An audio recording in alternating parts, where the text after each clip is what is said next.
Assalamualaikum warahmatullahi wabarakatuh.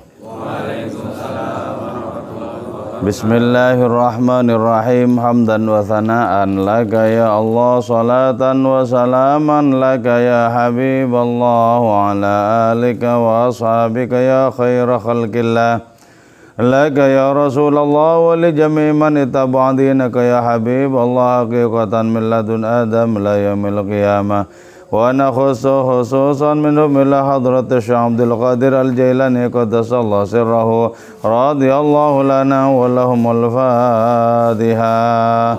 A'udzu billahi minasy syaithanir rajim.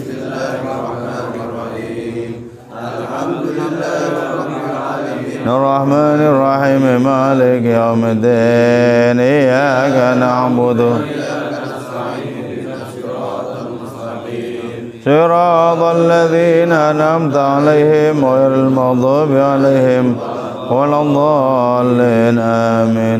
لتقربنا إلى الله تعالى، لمحبتنا إلى رسول الله صلى الله عليه وسلم، لسلامتنا في الدين والدنيا والآخرة، لقضاء ديوننا، لقضاء حاجاتنا من حوائج الدنيا والآخرة، لتيسير أرزاقنا حلالا طيبا مباركا كثيرا واسعا، لصحة جسدنا وقلوبنا، لشفاء أمراضنا ظاهرا وباطنا، لدفع البلايا والمحن والفتن والأمراض، لسقام لمنافعنا، لمصالحنا، لأهل بيتنا وأولادنا وذرياتنا وجوارنا وأصدقائنا وجميع المسلمين والمسلمات والمؤمنين والمؤمنات الأحياء منهم والأموات، والعز الإسلام والمسلمين بجودك يا الله، بشفاعة نبيك يا الله، ببركة أوليائك يا الله، وبأسرار الفاتحة.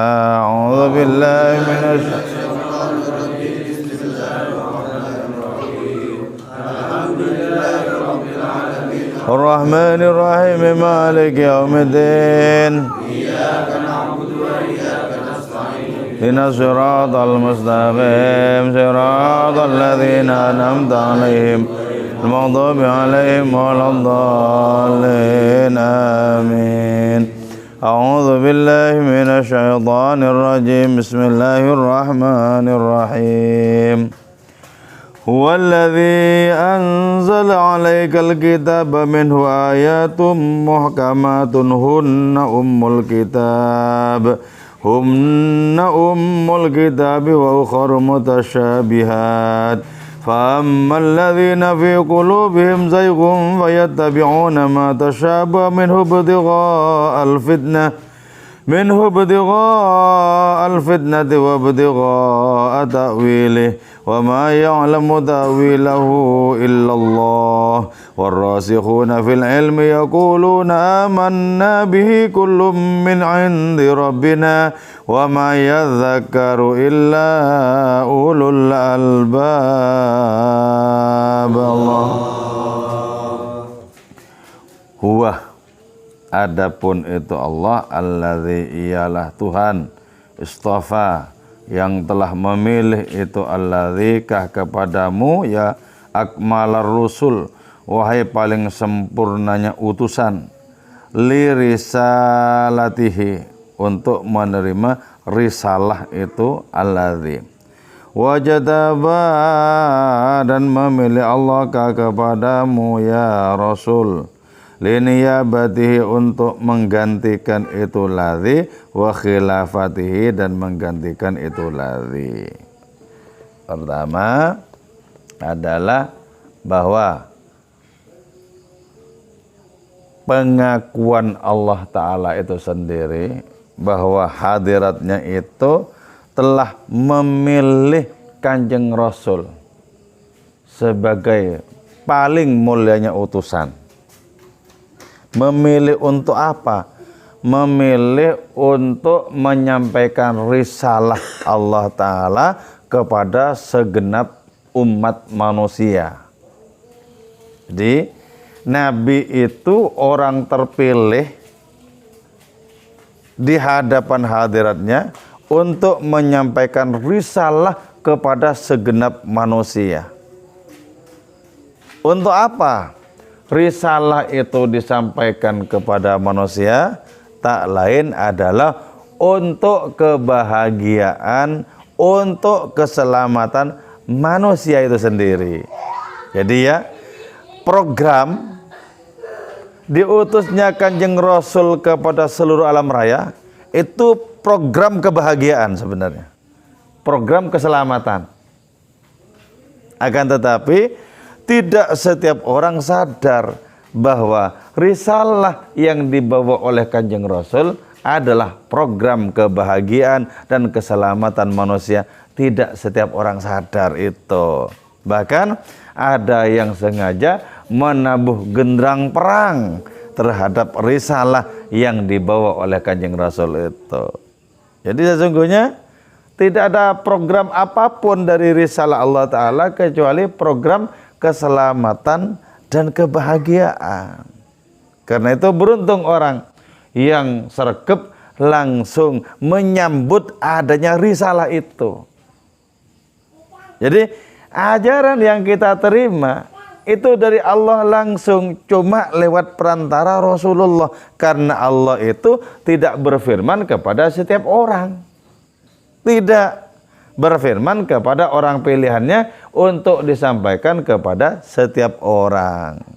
Jadi karena itu, walaupun ada antara yang menghubungkan antara kita dengan Allah Ta'ala, walaupun ada antara berupa Kanjeng Rasul itu, tetap saja kita bisa merasakan bahwa sesungguhnya dalam bentuk konkret kasih sayangnya Allah Ta'ala adalah dipilihnya Rasul untuk segenap umat manusia, untuk seluruh makhluknya. Jadi di sini langsung Allah yang turun tangan memilih Kanjeng Nabi Muhammad sallallahu alaihi wasallam untuk menyampaikan risalah kepada umat manusia. Nah, di sini disebutkan liniyabatihi, sebagai ganti Allah. Jadi Nabi itu tidak memerankan apapun di dalam menyampaikan risalah kecuali memerankan Allah. Memerankan Allah.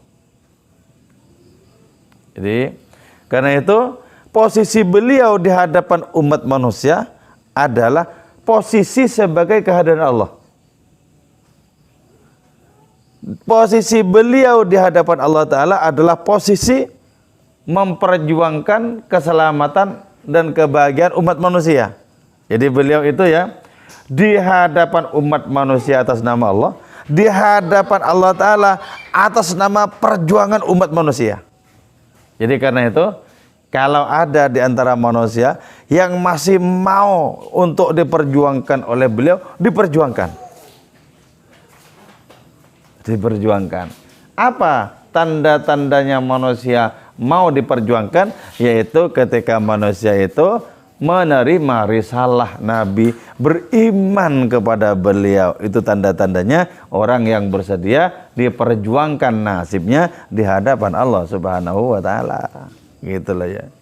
Jadi karena itu ya, walaupun kita tidak betul-betul patuh kepada Kanjeng Rasul itu ya, minimal di dalam batin kita itu ada takzim, ada pengagungan itu loh. Ada pengagungan. Nah, itu sarana untuk memperkuat relasi, memperkuat hubungan antara kita dengan Allah Subhanahu wa Ta'ala. Adanya takzim dalam hati itu. Walaupun secara fisik, secara jasad beliau wafat, tapi ajarannya itu sudah menyebar ke seluruh alam raya. Dan kita belajar menyaksikan, ketika kita melihat ajarannya, saksikan itu merupakan jasa dari beliau kepada kita. Dan beliau menebar jasa kepada siapa saja, tidak karena pamrih atau pengharapan apapun kepada kita, kepada manusia.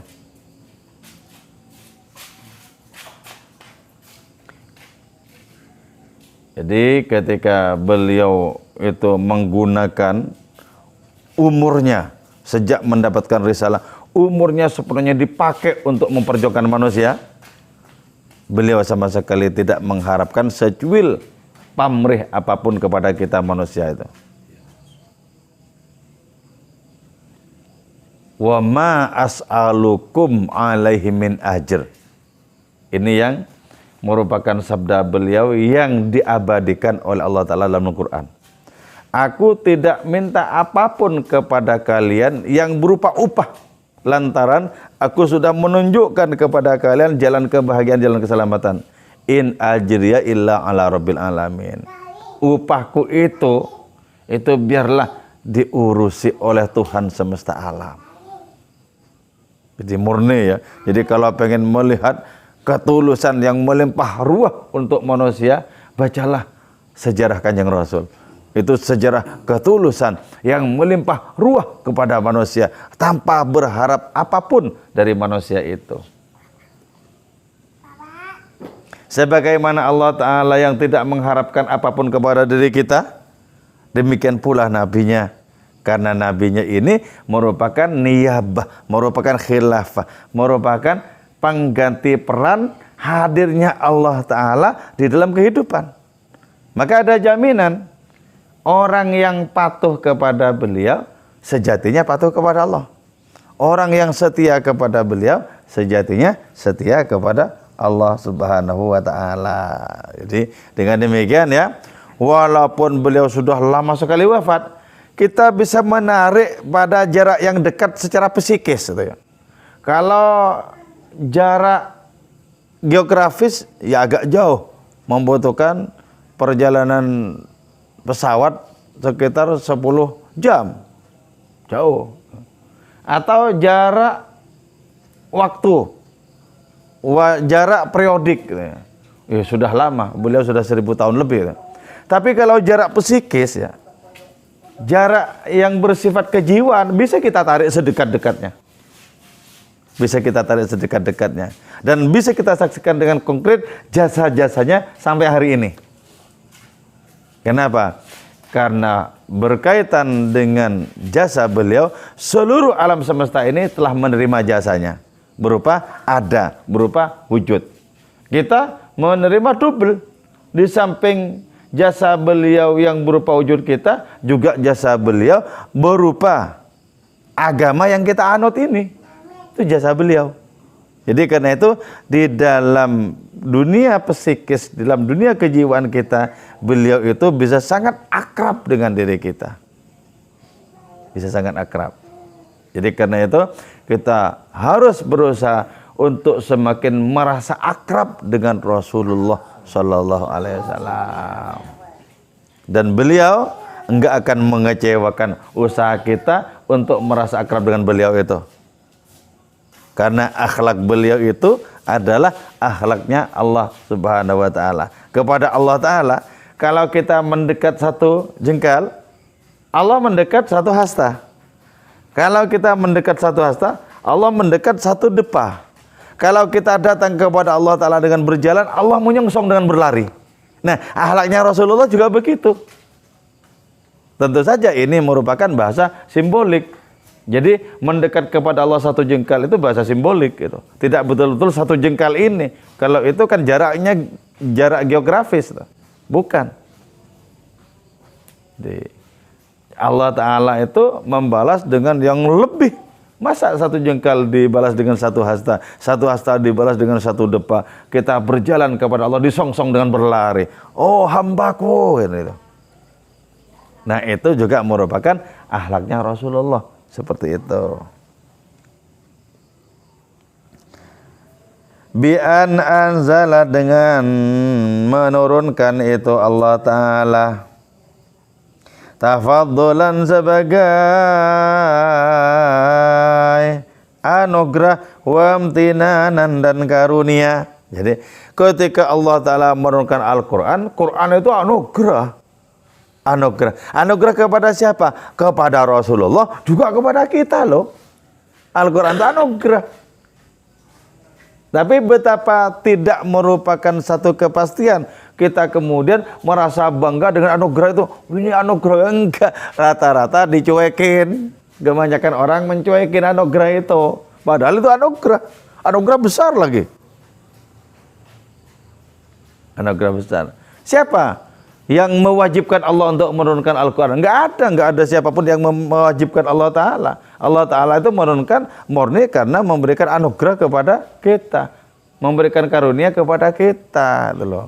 Coba kalau begitu, renungkanlah kemaha dermawanan Allah Ta'ala kepada kita dengan menurunkan anugerah terbesar berupa Al-Quran. Dengan Al-Quran itu kita bisa berdialog dengan Allah. Loh, kita dibukakan pintu kemungkinan untuk berdialog. Itu kan karunia itu.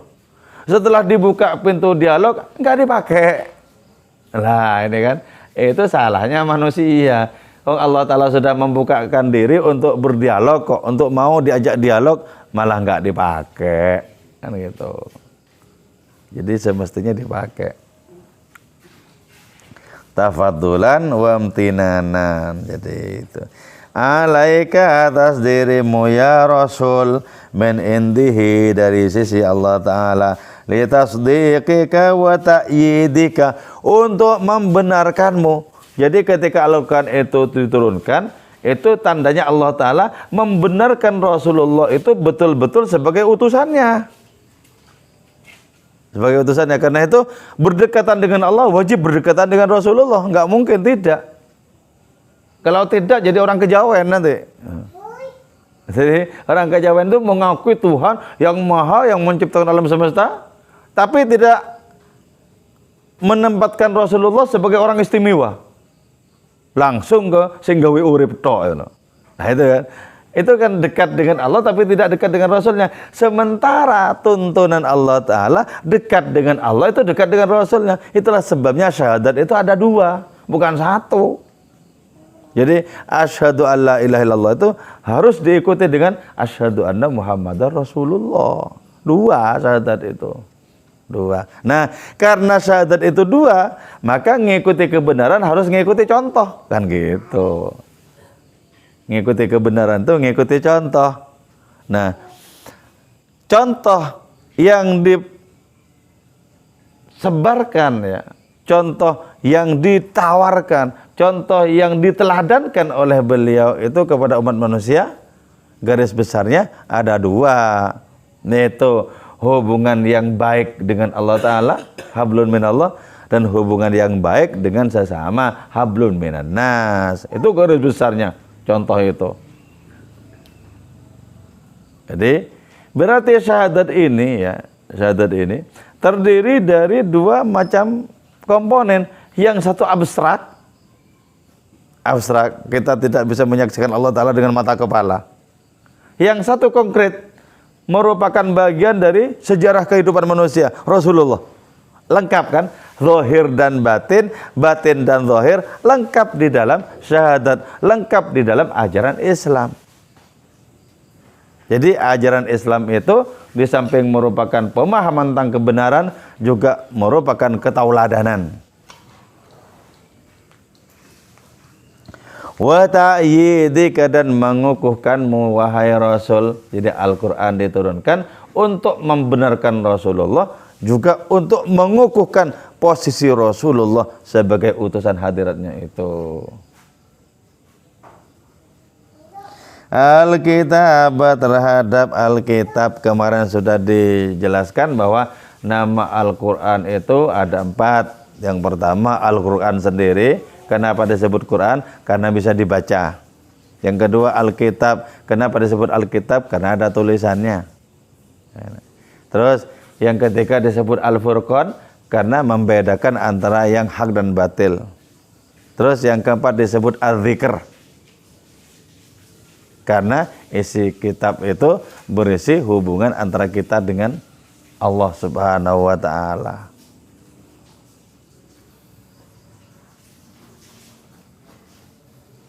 Al-Mu'jiz, yang melemahkan, li jami'i man, terhadap setiap orang, tahadda, yang menyaingi itu orang, wa ta'arada, dan menentang itu orang, maka bersamamu. Jadi Al-Quran itu ya, itu melemahkan semua penyangkalan dari orang-orang yang tidak percaya.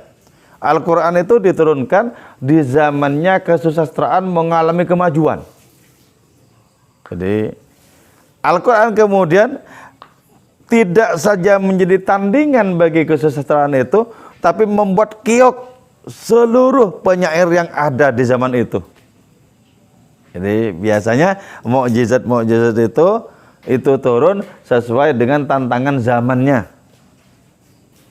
Di zamannya Nabi Musa yang maju adalah kepandaian dan keahlian tukang-tukang sihir. Itu yang maju. Karena itu Allah menurunkan tongkat itu untuk mengalahkan tukang-tukang sihir yang paling andal sekalipun. Di zamannya Nabi Isa yang paling maju adalah di bidang kedokteran.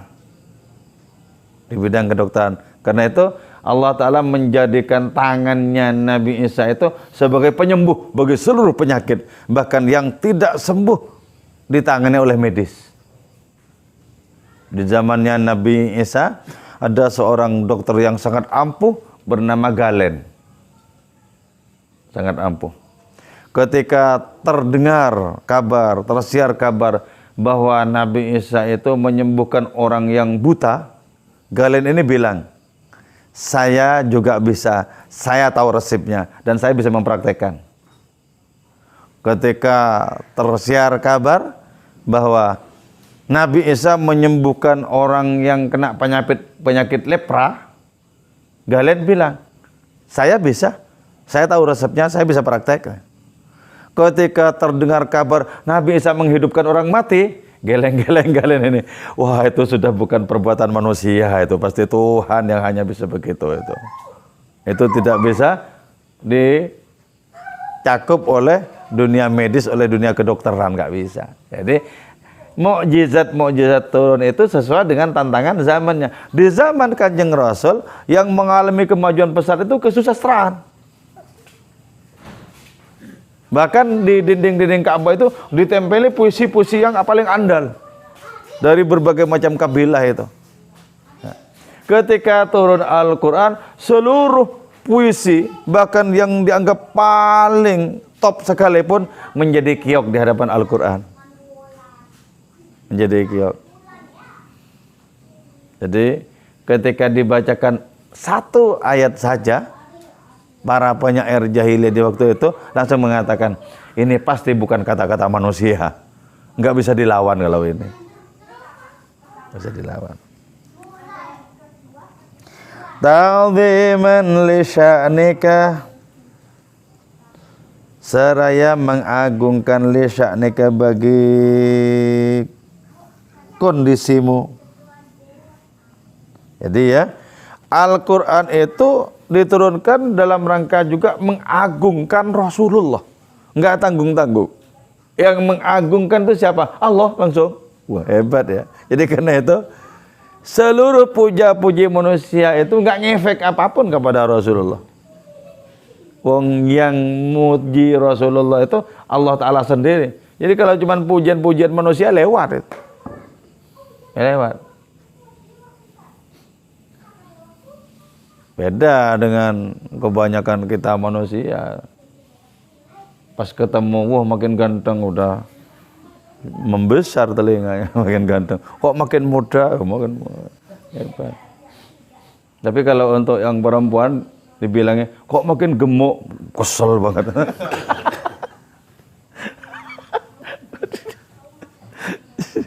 Kalau untuk laki-laki nggak apa-apa, simbol kemakmuran, gemuk, bagus. Tapi untuk perempuan, kok makin gemuk, marah itu.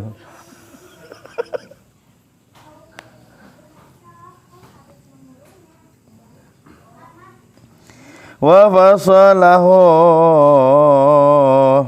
dan menjabarkan Allahu kepada itu Alkitab, memisahkan ya Alkitab bisuari dengan adanya surat-surat. Jadi Alkitab itu, Al-Quran itu ada macam-macam surat juga beberapa ayat. Wal ayati, dan ayat ad-dallati yang menunjukkan alal umur, atas berbagai macam perkara, al muta'alliqah yang terhubung itu umur, li ahwalil ibad, bagi kondisi berbagai hamba Allah Ta'ala.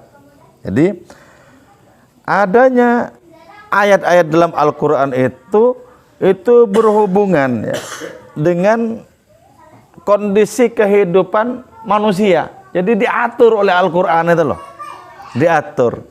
Coba ya, Allah yang tak terhingga, Allah yang absolut, yang tak terbatas, turun tangan untuk apa? Untuk mengatur kehidupan manusia yang centang perenang, yang sangat lemah itu loh. Jadi buat apa Allah Ta'ala yang mutlak, yang tak terhingga itu dengan belas kasihnya turun tangan untuk ngatur perkara kehidupan manusia yang Allah tidak butuh kepada manusia itu.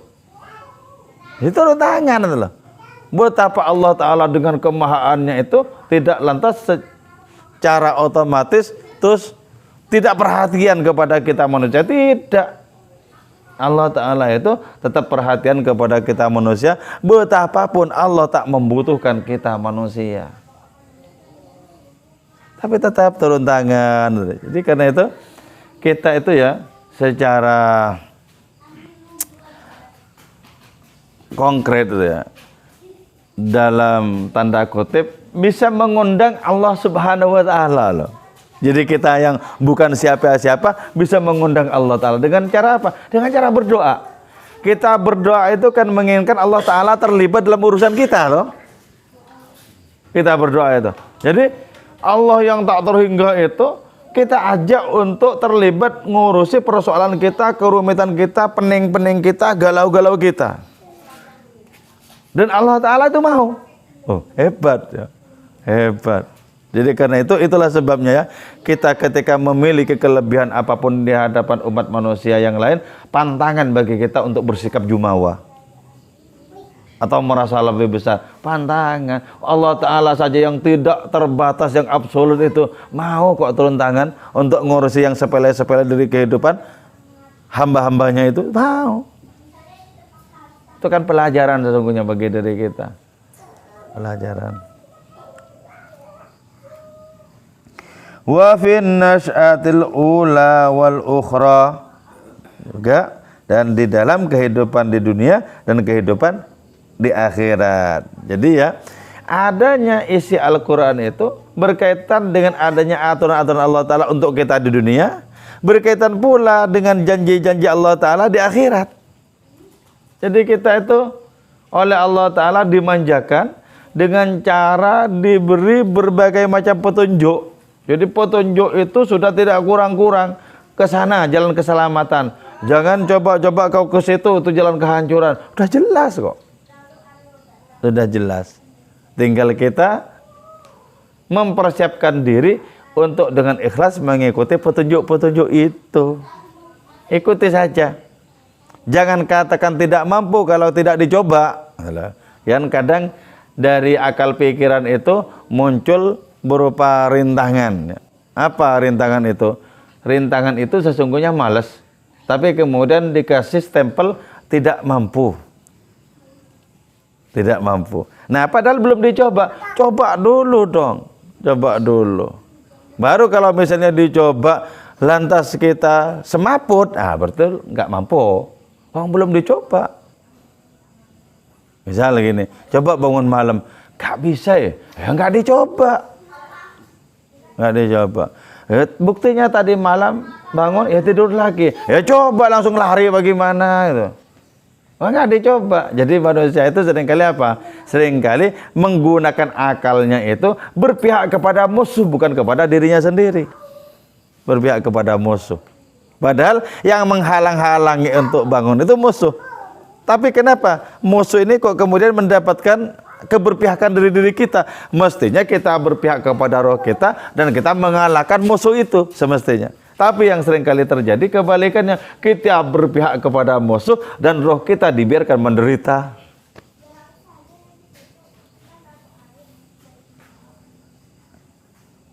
Minhu ayatum muhkamatun, minhu ialah sebagian dari itu Alkitab, isinya Al-Quran itu ayatun, adapun berbagai ayat, muhkamatun yang muhkamat, yang jelas. Jadi ada ayat-ayat yang sudah jelas maknanya itu.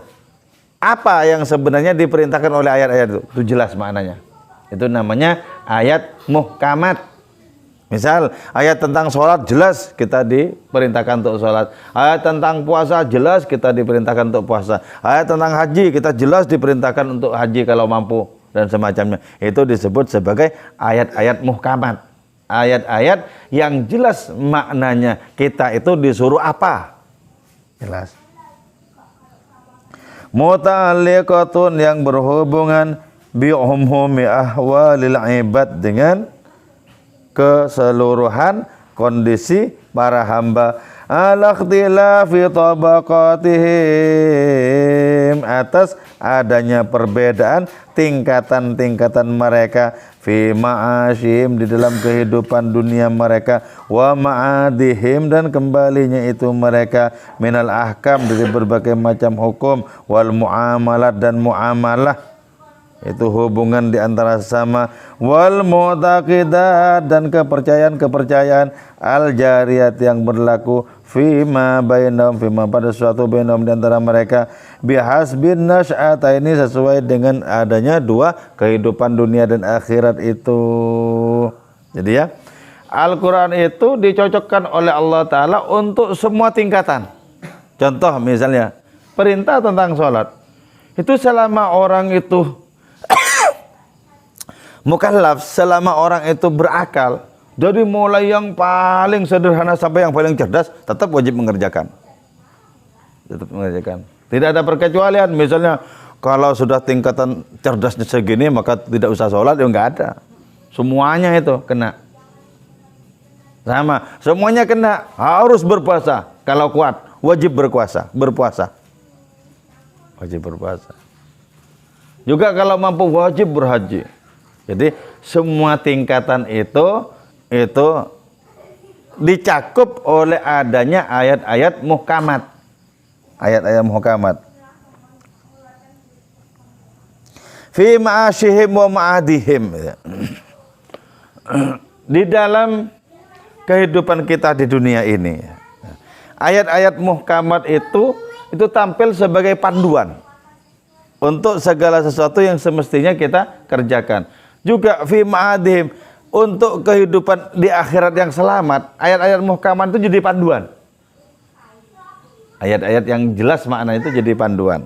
Nah, nanti di seberang ayat-ayat muhkamat ada ayat-ayat mutasyabihat, ayat-ayat yang samar maknanya, yang hanya Allah yang tahu apa artinya ayat-ayat itu.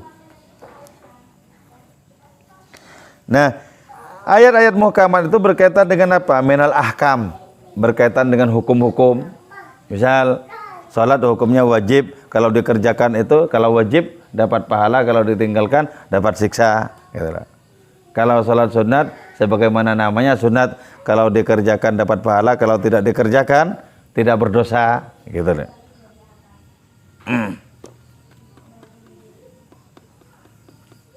Berkaitan dengan hukum. Wal muamalat.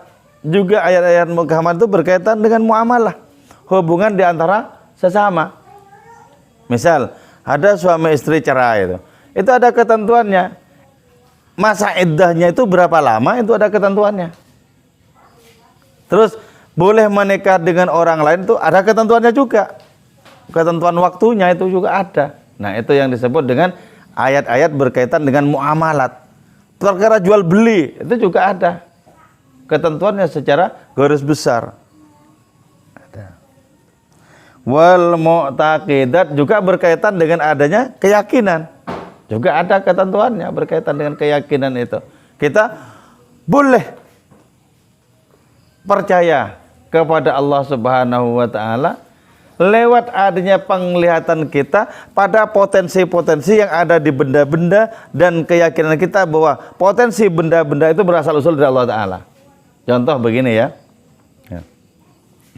Ini jamu ya. Jamu. Kunir, asam, temulawak. Jamu. Nah, saya meyakini misalnya bahwa jamu ini memiliki khasiat untuk misalnya meredakan batuk misalnya. Nah, selama saya yakin bahwa khasiat ini, potensi khasiat ini berasal usul dari Allah Ta'ala, nggak apa-apa. Bukan berarti saya menyembah jamu. Bukan. Jadi apa yang disebut sebagai syirik itu ya, menjadikan di antara makhluk itu sebagai tandingan bagi Allah Ta'ala, itu disebut syirik. Tapi kalau kita yakin bahwa kekuatan yang ada itu asal usulnya Allah Ta'ala, enggak apa-apa. nggak apa-apa kalau begitu. Jadi yang disebut dengan syirik itu menjadikan sesuatu sebagai tandingan bagi Allah. Seolah-olah sesuatu itu memiliki kekuatan berdiri sendiri. Padahal nggak ada. Segala sesuatu punya kekuatan diri sendiri itu nggak ada. Seluruh kekuatan itu kekuatannya Allah Subhanahu wa taala. Jadi karena itu salah kalau orang mengartikan setiap orang yang berziarah minta ke kuburan. Bukan. Ngapain minta ke kuburan? Pikiran yang paling rendah sekalipun itu bisa memahami bahwa kuburan itu tidak bisa memberikan apapun. Jadi kadang perbuatan orang tidak syirik tapi distempel dengan syirik. Padahal apa yang dilakukan oleh orang itu di pikirannya tidak sama dengan yang ada di pikiran orang yang ngasih stempel. Tidak sama.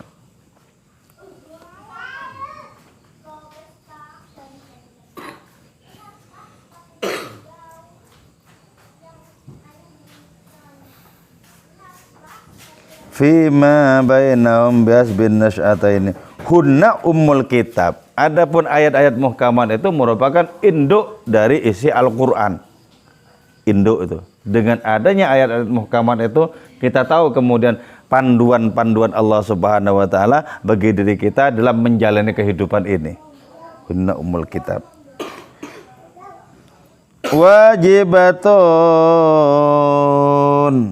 Wajibatul iqtida, wajib mengikuti. Jadi wajib mengikuti ayat-ayat muhkamat, ayat-ayat yang jelas memandu kita untuk seperti apa. Wal imtithal, juga wajib untuk melaksanakan likaffatil anam, bagi seluruh manusia wajib. Tentu saja harus beriman dulu. Kalau orang tidak beriman itu ya enggak akan pernah menggubris wajib atau tidak wajib. Beriman, setelah beriman, setelah berislam, wajib untuk mengikuti ketentuan-ketentuan ayat-ayat muhkamat itu yang memang wajib untuk dilaksanakan. Wa ukharu mutasyabihat, dan yang lain itu adalah ayat-ayat mutasyabihat. Ayat-ayat mutasyabihat itu muta'alliqatun, berkaitan bil ma'arif, dengan adanya kemakrifatan. Seperti alif lam mim di awal surat Ali Imran ini yang sudah dibahas kemarin itu loh. Ya, saya cuma sekedar menyegarkan. Alif lam mim itu, alifnya itu al insanul kamil, manusia sempurna, Rasulullah. Terus lam itu al-laih, ya. Laih itu artinya apa? Tampak sebagai rupa kehadiran Allah yang Maha Pengasih. Dengan cara akhlak Kanjeng Rasul merupakan pantulan akhlaknya Allah Subhanahu wa taala. Itu lam. Terus mim itu al-mulazim al-mulahidh, yaitu orang yang menekuni dan merealisasikan sifat-sifat Allah taala. Alif lam mim. Nah, jadi alif lam mim itu berkaitan dengan ma'rifat kepada Allah, kenal kepada Allah, akrab kepada Allah Subhanahu wa taala. Itu bedanya ayat-ayat mutasyabihat dengan ayat-ayat muhkamat, di antaranya itu.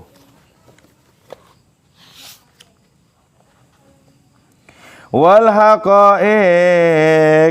juga ayat-ayat mutasyabihat berkaitan dengan hakikat.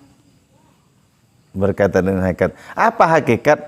Hakikat itu adalah inti substansi dari segala sesuatu. Itu hakikat. Dan di dalam tasawuf disebutkan bahwa hakikat segala sesuatu tak lain adalah asal usul segala sesuatu. Dan asal usul segala sesuatu adalah Allah Ta'ala. Hakikat. Jadi kalau kita membaca diri kita dan kita menemukan hakikat diri kita tak lain adalah Allah Subhanahu wa taala, maka kita itu akan sangat merasa dimuliakan oleh hadiratnya yang telah sudi menjadi hakikat diri kita.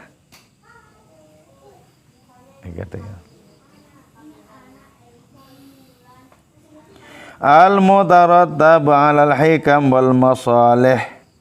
Al-mutarattab yang diurutkan, diikuti alal hikami atas hikmah-hikmah. Jadi ya, adanya ayat-ayat mutasyabihat itu mengantarkan seseorang kepada hikmah. Apa hikmah? Hikmah itu merupakan puncak dari ilmu pengetahuan. Itu hikmah. Jadi hikmah itu tidak hanya berkaitan dengan konsep, tapi berkaitan dengan adanya presisi di dalam menerapkan konsep itu. Contoh ya, misal ketika kita berjumpa dengan seseorang, maka berjumpalah dengan cara yang mengenakkan, yang menyenangkan. Nah, dan Nabi mempraktekkan itu. Nabi berjumpa dengan siapa saja, yang dijumpai beliau itu merasa enak dan nikmat. Nah, itu berarti apa? Nabi itu memiliki puncak dari hikmah itu sendiri. Hikmah. Jadi presisi di dalam bertindak itu namanya hikmah. Pas ketika kita mengambil keputusan ketika berbuat, itu namanya hikmah. Hikmah. Jadi hikmah di atasnya ilmu. Kenapa? Kalau hanya kita menggunakan ilmu, boleh jadi salah timingnya misalnya, salah suasananya, boleh jadi salah. Contoh misalnya ya, contoh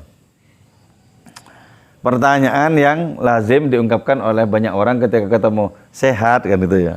Nah, itu kan bagus. Tapi tidak bagus untuk saat-saat tertentu loh. Jadi ketika suasana kejiwaan itu tidak bisa menampung adanya pertanyaan seperti itu bisa menjadi diabaikan. Contoh misalnya kan begini ya. Ada dua orang teman lama tidak ketemu, terus ketemu. Nah, ketemu itu dari jarak yang agak jauh sudah ada niatan untuk bercengkrama dan sudah senyum-senyum. Nah, maka pertanyaan sehat itu bukan pada tempatnya. Nah, kalau tidak sehat ya nggak ketemu kan gitu. Jadi bahasa-bahasa kayak itu nggak kepake. Nggak kepake. Jadi tidak pada tempatnya, karena itu kita salah. Kalau misalnya begini, kita akan bertemu dengan seorang, sudah disiapkan nanti dialognya ini. Salah itu. Boleh jadi nggak pas itu nanti. Aku kemarin ya diundang di Malang untuk ngisi ceramah tasawuf itu loh ya. Ini MC-nya itu, Master of Ceremony-nya itu ya. Itu kan tanya, nanti gimana enaknya biar tampil agak dagel gini. Nah, kalau gini, lah terserah langsung. Ternyata apa yang dikonsepsikan itu nggak jadi semua. Kenapa? Disiapkan, nggak usah disiapkan. Langsung lihat suasana dan kita tanggapi sesuai dengan suasana itu. Nah, mestinya kan gitu.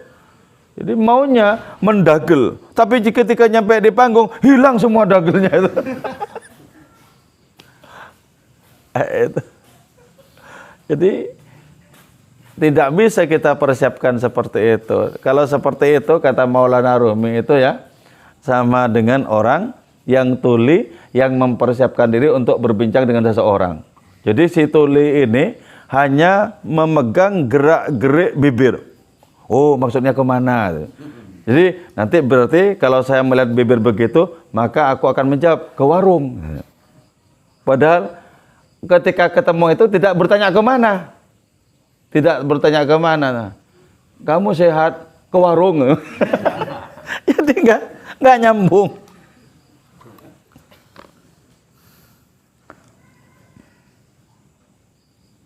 Wal masalih, dan berbagai macam kebaikan. Jadi buah dari adanya ayat-ayat mutasyabihat itu melahirkan adanya hikmah itu tadi. Hikmah itu tepat ketika bertindak, pas di hati orang yang menyaksikan dan mendengarkannya. Itu hikmah. Pas. Terus hikmah ayat mutasyabihat itu juga berbuah masalih, berbagai macam kebaikan di dalam hubungan bermasyarakat.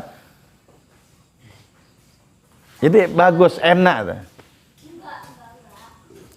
Al-muda'u fi ijabit taklifat wa ta'at. Al-muda'ah yang diletakkan fi ijabit taklifat, di dalam menerima taklif, beban-beban agama, wa ta'at, dan ketaatan, wal ibadat, dan peribadatan. binisbati dengan dinisbatkan ila ulil azaim terhadap orang-orang yang memiliki kegigihan, semangat, as-sahihah yang benar, al-mutawajjih dan menghadapkan diri ila bahri tauhid kepada samudra ketauhidan. Jadi terutama ayat-ayat mutasyabihat itu sangat penting bagi orang-orang yang memiliki semangat kebenaran di dalam kehidupan. Jadi kalau untuk orang-orang awam cukup ayat-ayat muhkamat, ikuti ayat-ayat yang konkret untuk memerintahkan manusia, misalnya melaksanakan sholat dan semacamnya, itu sudah cukup.